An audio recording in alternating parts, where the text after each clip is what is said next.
Welcome to Life, Language, and Lyrics with me, Lena, where you can listen to conversations that I have with some of the most interesting people I know. Thank you for stopping through. Now let's get into this episode.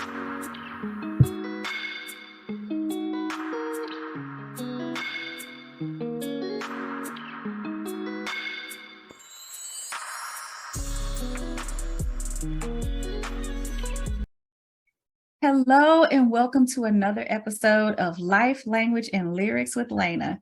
I've been gone for a little minute, but now we're back, and I'm so excited today to have this discussion on media literacy and Black music with my friend, Dr. Christine McWhorter.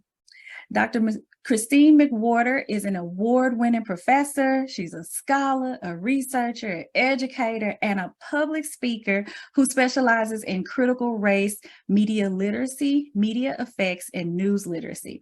She is also an assistant professor of broadcast journalism at Howard University.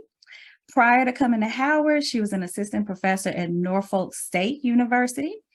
And through her inspirational instructional style, she emphasizes the importance of storytelling through students' unique perspectives in terms of culture, life experiences, and goals in order for them to create meaningful work.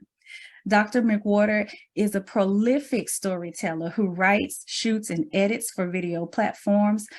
And for nearly a decade, she was a national television producer. She traveled the country and interviewed people about significant inspirational events in their lives.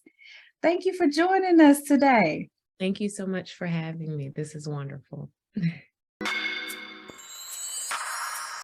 So first, I always like to just ask in this life section to learn a little more about your life. So if you can tell us a little bit about who you are and what you do, even, I know I said a lot in your bio, but we want to hear it from your words too. Thank you so much, Dr. Davis. And thank you for the great intro. I think my journey becoming a professor of journalism was so, I don't know, it was so fortunate, but it really fits me and I'm glad I'm here and I'm exuberant about what we do. I've always really loved storytelling and I also love research. I was always kind of the kid, to get the research assignment. I was always so happy to get it. My friends would be like, "Oh," and I'd be like, "Ooh, what, what topics, can I look into?" And so I think journalism is where storytelling and researching intersect. And I think becoming a professor in that field is just such a privilege. So I'm excited to be on this journey. Nice. Now, how did you specifically get into media literacy? I've always been curious about media literacy. I didn't know that it was a field of study and I didn't know what it was called, but I know that as I was progressing through the journalism field, we talked about this a little bit before, but I'm always the one asking the questions during doing the interviews and writing the scripts. And so I saw how my work would have a specific impact on audiences. I saw that I have a direct line between what I say and what people believe. And I always wondered about that, right? Like how do we measure that? How do we quantify that? How do we prepare people to delineate between what's real and what's fake and what's true and what's false? I always tried to be a good steward over my stories, to be, how we say accurate, fair, clear, concise. But I know, and we all know that it's not like that for everybody. And everyone doesn't take their role in media production as seriously. And sometimes, people have negative reasons for doing it. They want personal gain. So seeing all of that happen in the industry, I thought to myself, I need to be involved in equipping people to navigate all of these conflicting messages. Oh, that sounds good. And I can tell that you have a passion for it because I've seen like the videos you would put on Instagram, giving all that good information about like real news or true news or things like that. Thank you. So as we move into this language section, first thing, what is media literacy? What does that mean? And then why is it important that we have an understanding of it? That's a great question. And it's a thing that I'm really passionate about, as I just said. So I'll try to keep it calm. But essentially, media literacy is understanding and analyzing and consuming and engaging your media in an active analytical way. We don't want to be passive consumers of media. We want to actively critique it and be aware of what we're taking in. And as most of us are not just media consumers anymore, we're producers too, right? So we want to be aware of what we're taking in and what we're putting out, and the effect that has on people and on society. It's super important because, as we already talked about, the media is pervasive now, right? And it's full of great information and great entertainment and great content, but also a lot of misinformation and a lot of bias and a lot of people's agendas and some nefarious stuff too. So it's important to be able to discern and decide what is good for you and what is not, what's true and what's not, and what people's motives are.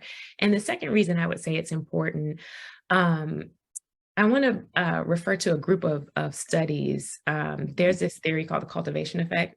And it's a kind of an older study, actually. It's a television study.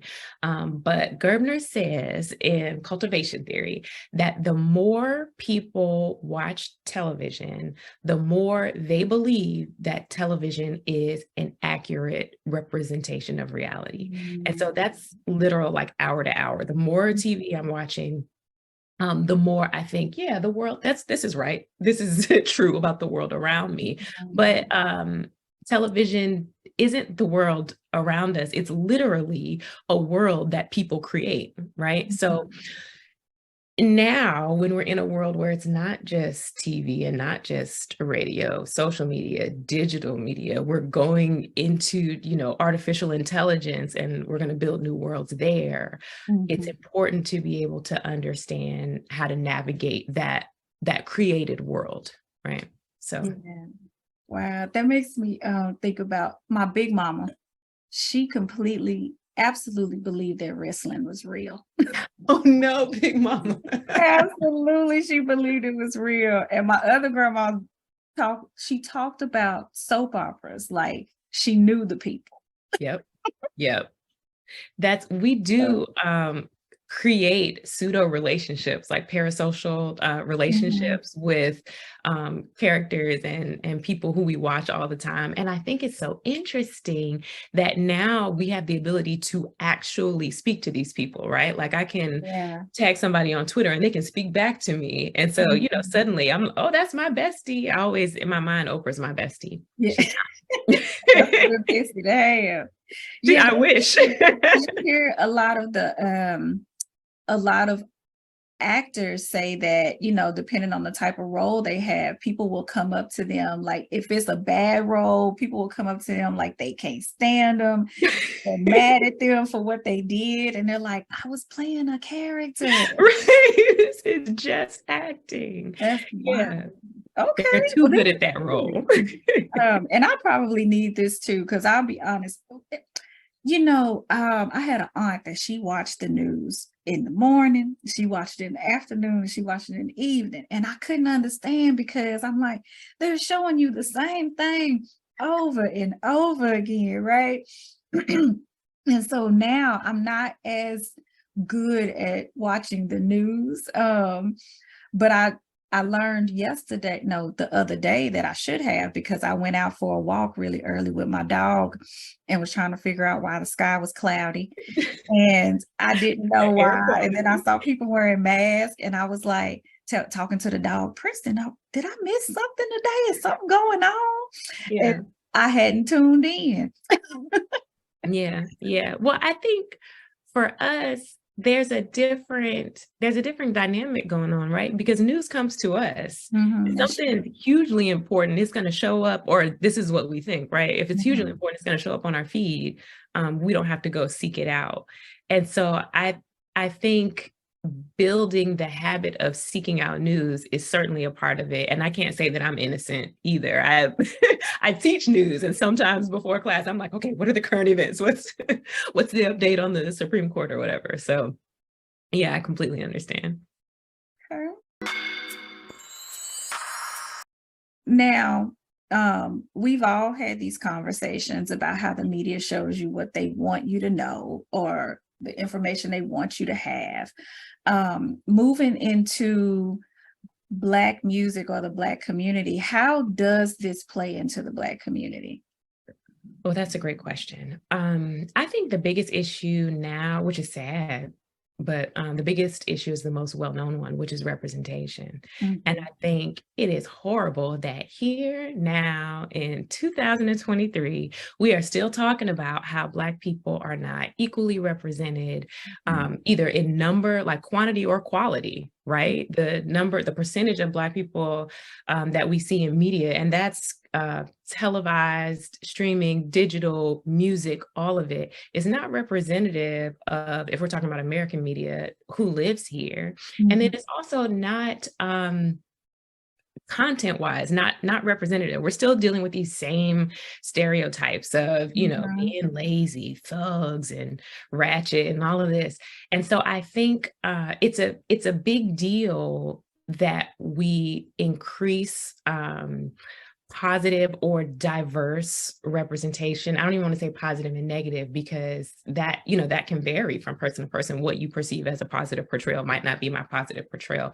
But what we do need to do is make sure that it's not so one-dimensional, so that we know everybody is not this one time. We're not all a hilarious sidekick. We're not all, great at basketball or good rappers or whatever, we're not all over-sexualized or that kind of thing. And I think the second thing is, from a media literacy perspective, we do know that the media shows us what they want to. And so I think the most important thing that we can do as a Black community is ask who are they? We say that a lot, they don't want us to succeed.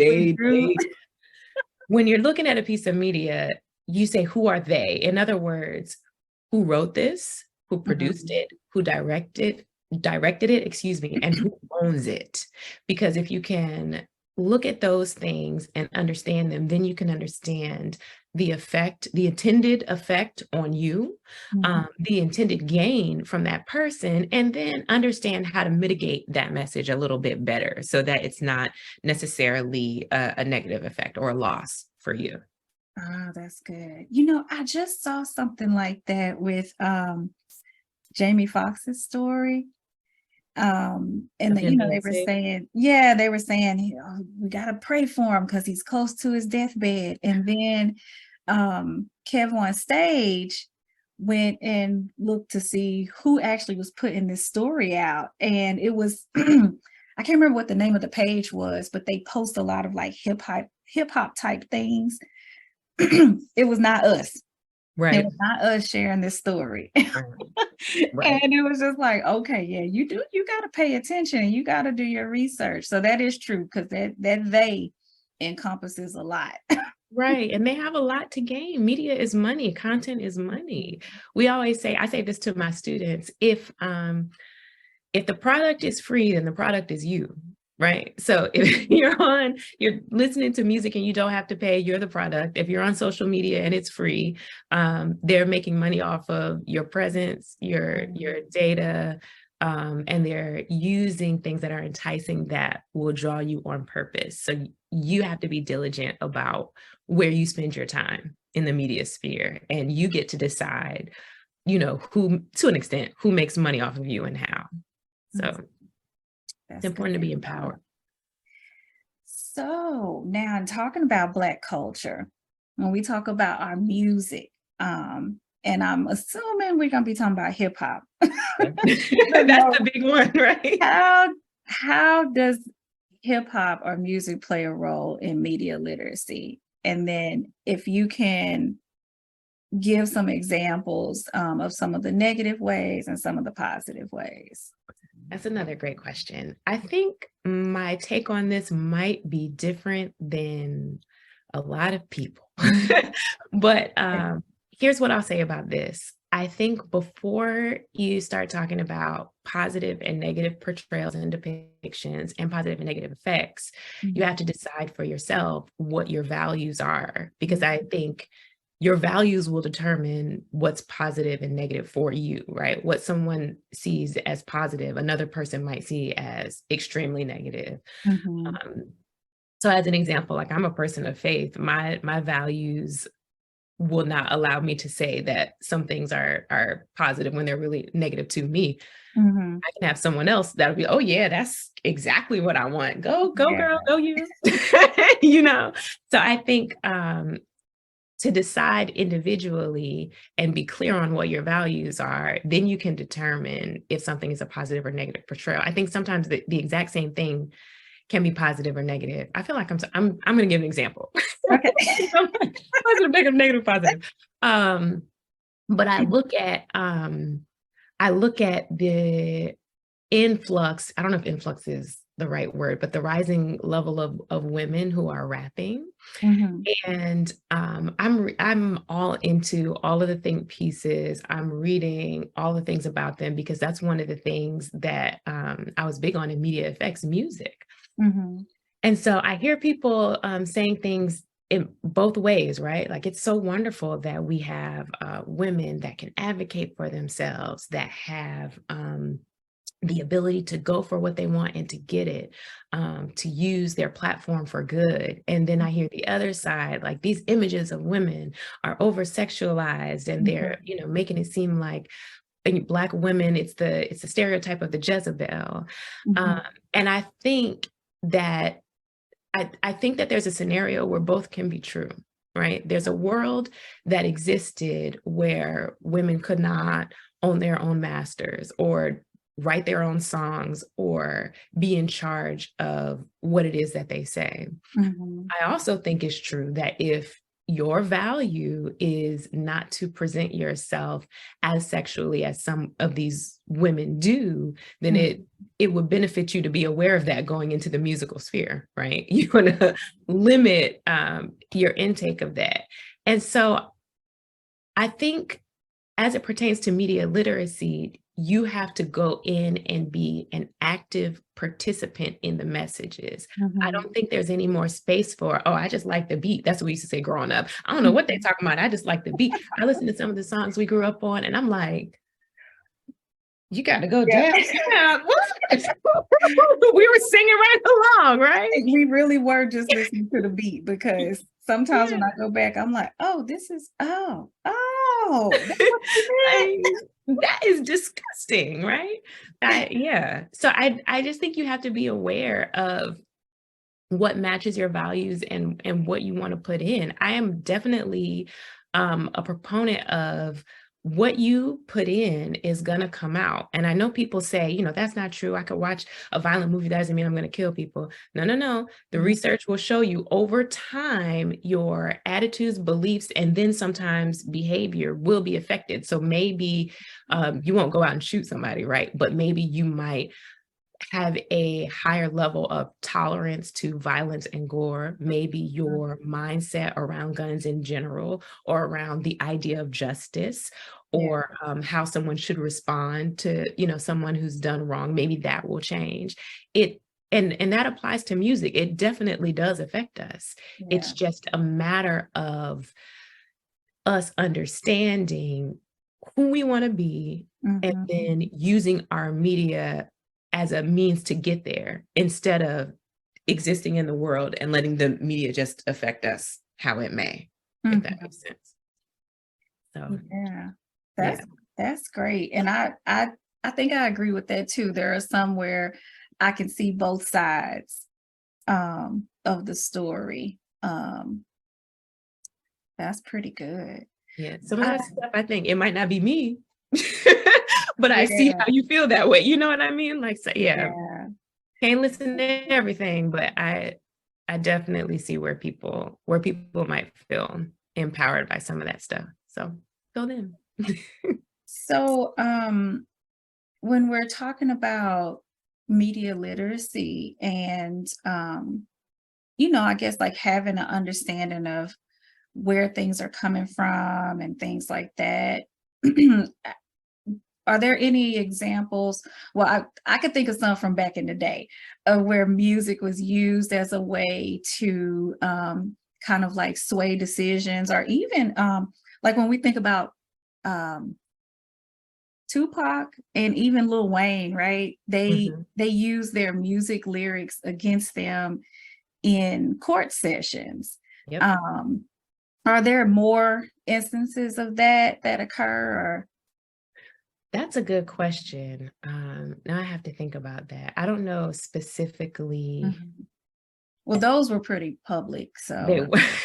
I'm trying to think of particular legal situations where that has occurred, and I can't think of any. But Mhm. I can certainly say this. I think in terms of public opinion, if you're an artist, you can't have it both ways. If you're putting out music that upholds a particular ideal, um, there's not a duality anymore in this is my public persona and this is my private persona. Like Mhm. those lines have completely merged, which we see that a lot in music. I Mhm. look at, for instance, like Cardi B, I think she's so popular because she is who she is, right? I Mhm. think, celebrities that I was reading an article the other day. It was talking about celebrities and plastic surgery and like how they're Mhm. so forward and forthcoming with that.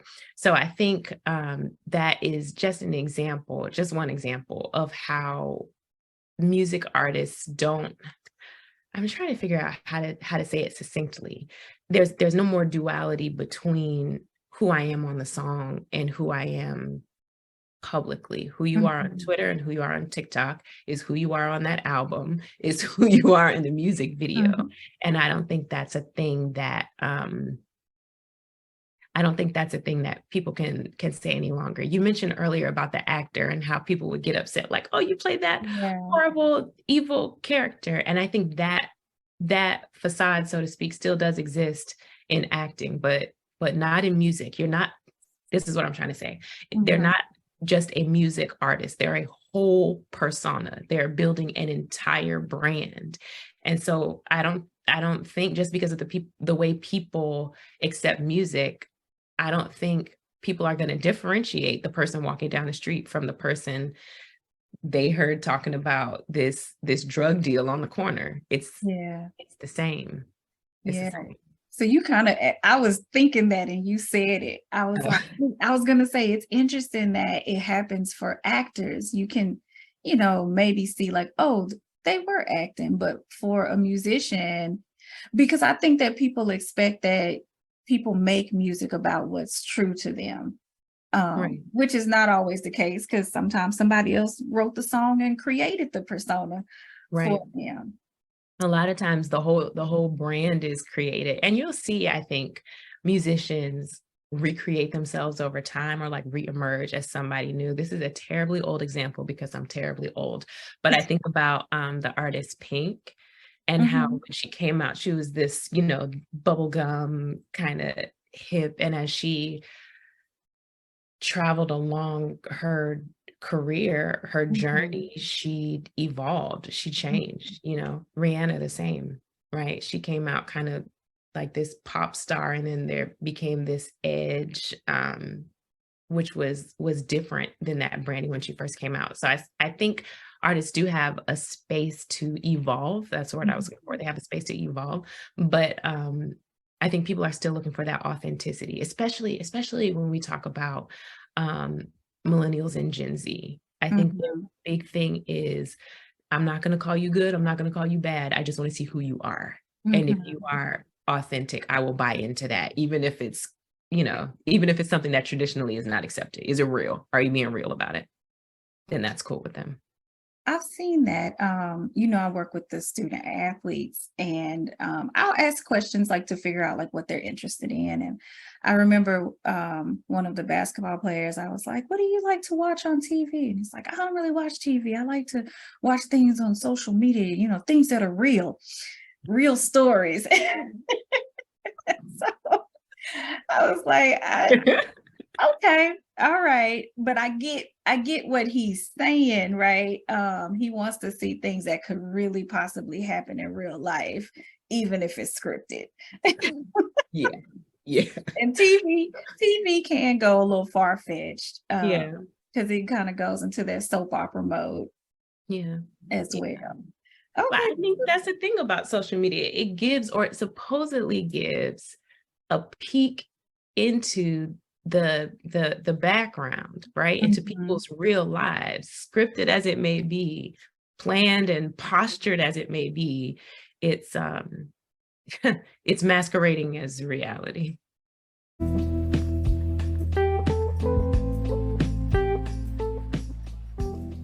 This episode is sponsored by Lay's Rum Cakes, where you can get delicious rum cakes made with Southern charm and most of all love.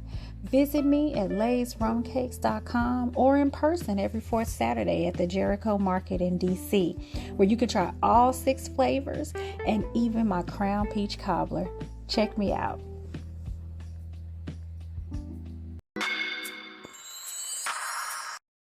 Now we have moved into one of my favorite parts, the lyrics. And this is, well, I think now it's called African American Music Appreciation Month. I think Obama changed it from Black Music Okay. because I still see both written around. Right. And so I'm going to ask you some questions about music that you listen to. Okay. All right. And I may throw in a little something extra. Okay. But so first, because it is African American Music Appreciation Month, what are 2 to 3 of your favorite all-time songs by Black artists? I know I put pressure on you with that. Yeah, I gotta think of the whole catalog, and they're gonna be old because I'm old. That's okay. That's all right. And you are not that old. I say that to myself in my classroom. I have to tell this quick story, and it's music related. Okay. It's homecoming, and my students were so excited. I said, "Ooh, what are y'all excited about?" They said, "I think we don't know who's coming to campus, but we think it might be Ice Spice." And before I could stop it from coming out of my mouth, I said, there was no Spice Girl called Ice Spice, and the whole class just and I'm like, somebody educate me. I don't know what y'all are talking about. And that is the moment, the definitive moment that I felt my full age in the classroom, because I did not know that Ice Spice was a hot, new, young lady rapper blowing up the charts. So Teaching college students will do that to you, because that in class I bring up a lot like movies and TV shows, and my students are like, I ain't never seen that. What's that? Yeah. I said, okay. Oh, I have so many stories, but I'll go back to the question, to the catalog. Okay. I think I can't say definitively this is my favorite, but it's in the top 5 somewhere, As by Stevie Wonder. It was hard to narrow down because I could have just picked anything by Stevie Wonder. He's my favorite artist of all time. Why that one? It is beautiful to me. It's just lyrically how it's talking about how as long as the earth does what it does, as long as the solar system and the universe and everything that we know to be true is true, I will love you that long. And to conceive of a love that will last like that, I mean, that's beautiful. That's beautiful right into me. And of course, the musicality is a given, but I think that is just written so beautifully. I think I'm trying to think of another one. This one, I don't think a lot of people even know this, or maybe they might. I don't know. It's one of my favorites. There was a song by Jasmine Sullivan off of the, I think it was on the reality TV show album. I think the album is called Reality TV. Anyway, the Mhm. song is called Silver Lining. Mhm. And the song is about, I like storytelling, and the song tells a story. So Jasmine Sullivan and Slick Rick, right? So the song is about a woman who is struggling financially. She's poor, and she's talking about how I hope one day I'm going to win the lottery. I hope one day that job that I've been applying for, they're going to call me back. I hope, I hope, I hope. And as the song develops, you hear the lyrics start to change from hope to, I don't know, kind of a determination. And so the woman eventually like robs some people, and she's like, everybody's looking at me like I'm crazy. Maybe I am, but I have to do what I have to do to get the money to feed my kids. And I know that is a weird choice for a favorite song, but I think, again, I'm down with the writing. I think, again, lyrically, the way that she so seamlessly transitioned from someone who we could clearly identify from a protagonist, right? I hope you get that job too, girl, to someone who was in dire straits. And by the end of the song, no, I don't think you should be robbing people, but I still identify with that woman. I was like, well, your kids are starving. And I think that the talent to be able to take a listener on a journey like that in what, 3-4 minutes? I have to give props to that song. I know that's a unique choice, but I'm down with good writing. I like that, because it's not just, sometimes we listen to songs for how they make us feel, but sometimes there's these technical parts to the song that makes it even more amazing. Whether the words, I have some songs like that too, that people probably like, oh, you like that song? But because of the way that the lyrics come together and the story is told, I just think it's like awesome. So I don't think it's like trap music, Dr. Davis. That's what you're saying? Maybe so. No, there's a song by Mona Lisa. It's Lil Wayne and Kendrick Lamar. Yeah. It does not have any good message at all. Right. It's about like somebody robbing somebody and setting somebody up. But the way that they play with the lyrics, and like they're telling a story, but they're rapping at the same time, I just like it a lot, but the message is not great. See, that's what I mean. If I could just take a second, that is what I was trying to get across earlier, and maybe I didn't, when I was talking about something being definitively positive or negative. There's layers to it. And so I think some people are quick to say, don't listen to this, do listen to that. This is about stealing, can't do it. This is about love, can do it. But it's so much deeper than that. And for me, media literacy is about understanding yourself and the media at hand so that you know what to properly do with it. It's not, to me, about cutting something off completely because society doesn't approve. I think the problem is what we were talking about, what we did when we were little, just listening without critically analyzing, without analyzing at all, and just letting anything in. That's a no. But to understand why you like something and why is a huge step, in my opinion. Yeah. That's good. You got one more? Oh, yes. When I was growing up, there was this group called S2E5 and Sisters with Voices. They were my favorite group. They had the tightest harmony and the best clothes and coolest dances. But they put out this slow love song called Rain. I always thought, I always thought that song was so beautiful too. It's one of those it's one of those where you can just feel the music and you can just vibe to it. That song will never get old to me.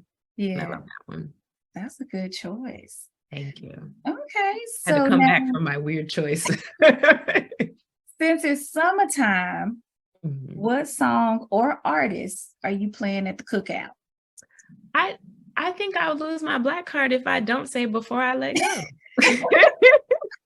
That's got to be the song, and it's got to be both versions. I was about to ask you which version. We're not picking. We're playing both. You can play, I think, Beyonce's first because you can dance it out, and then right. Yeah, and then Frankie Beverly gone and get Yeah. your plate and still groove. Still Yeah. groove. Okay, Yeah. so I'm gonna throw I'm gonna throw an extra on there. What is something that you listen to when you need to be uplifted? So I didn't talk about this in any of my previous songs, but it's gospel. Mhm.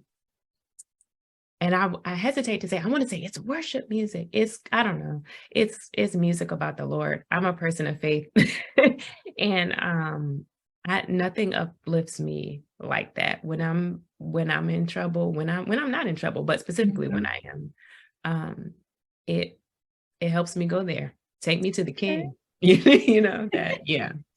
Would that be like a go-to, or do you have like a go-to that So my go-to, Tamla Man is I'm yeah, but my go-to, I think anything Fred Hammond. Um Back in the, I don't know if it was the 90s or the 2000s. And like I said, everything I pull stuff from so far back. But I think it's just because music in particular is so formative, right? Mhm. Like it helps with identity formation, and you looked and it's the soundtrack of your life, right? So many Yeah. of the things that I'm like, this is my favorite. I reach back.